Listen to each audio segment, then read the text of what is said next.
Hi, உங்கள் எல்லாத்துக்கும் வணக்கம். நான் உங்கள் முத்து சார்பாக உங்கள் முத்து பிரகாஷ் பேசுகிறேன்.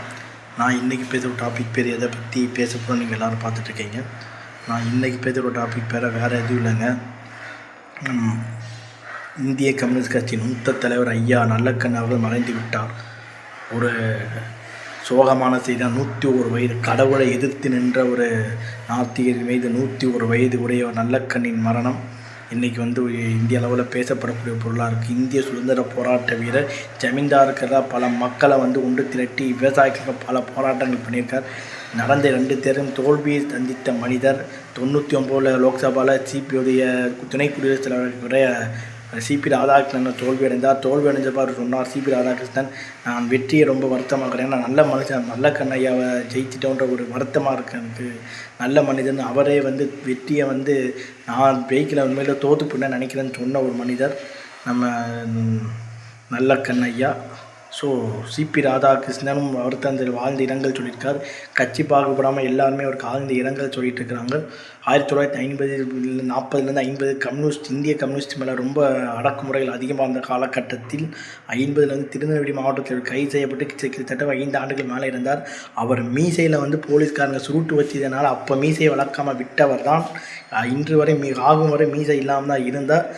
ஒரு மிகப்பெரிய ஒரு மனிதர்.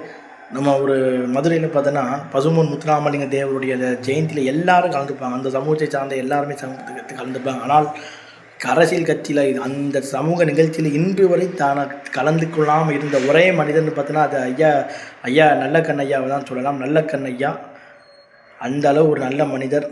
சில பேர் அவர் ஐயா கண்ணுமாங்க, நல்ல கண்ணுமாங்க. ஸோ நல்லக்கண் ஐயாவின் இந்த மரணம் ஒரு மிகப்பெரிய ஒரு வருத்தம் இந்திய கம்யூனிஸ்ட் கட்சிக்கு. அவருடைய உடலை தானமாக கொடுத்துருக்காங்க இந்தியன் கம்யூனிஸ்ட் கட்சி. ஸோ இது ஒரு நல்ல ஒரு விஷயமாக மருத்துவத்துறைக்கு பயன்படுத்தும் கொடுத்துருக்காங்க. ஸோ அவருக்கு அரசு மரியாதை கொடுக்கணும். 2003 தலைவாசல் விருதையும் வாங்கியவர். அவருடைய மரணம் மிகப்பெரிய ஒரு சோக கடலில் இந்தியன் கம்யூனிஸ்ட் கட்சிகளை தோழர்களையும் ஆகியிருக்க அவர் ஒரு வீர செவ்வணக்கம் கொடுக்க தான் நம்மளுடைய அவர் ஆத்மா சாந்தியாடையும் தான் நம்ம வேண்டிக் கொள்வோம். பல போராட்டம் இந்திய கம்யூனிஸ்ட் 1940 50 ரொம்ப போராட்டமாக ஜமீன்தார்களுக்கு எதிராக அந்த காலகட்டத்தில் கைது செய்யப்பட்ட ஆனால் தேர்தலில் தோற்கடிக்கப்பட்டவர் 2 முறை அந்த ஒரு பேர் இருக்குது. மக்கள் தான் அவர் தோற்று போயினார். அவர் தோக்கலை, மறுபடியும் தான் பேரையெல்லாம் பார்த்துட்டு போயிட்டே இருந்தவராக நல்லக்கண் ஐயா. ஸோ இவரின் இந்த மரணத்தை நம்ம எப்படியோ ஒரு துக்க நிகழ்வாக தான் நம்ம நினைக்கணும்.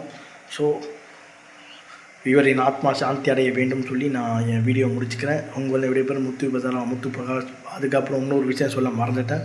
தனக்கு கொடுத்த 1 கோடி ரூபாய் காசை கட்சிக்கும் நிதிக்கே மக்களின் விவசாயிகளுக்கும் கொடுத்தவர்னு சொல்லலாம். கம்யூனிஸ்ட் இவருடைய பிறந்த நாள் அன்றைக்கி கொடுத்த அந்த நிதியை கட்சி நிகழ்ச்சிக்கே கொடுத்தாரு. கட்சிக்கே இல்லை, மக்கள் விவசாயிகளுக்கு கொடுத்தவர். இப்படிப்பட்ட ஒரு நல்ல மனிதர் உங்களுக்கு சொல்லலாம். அதை சொல்லி என் வீடியோ நான் முடிச்சுக்கிறேன். உங்கள் விடைபெறும் முத்து பிரகாஷ். பாய்.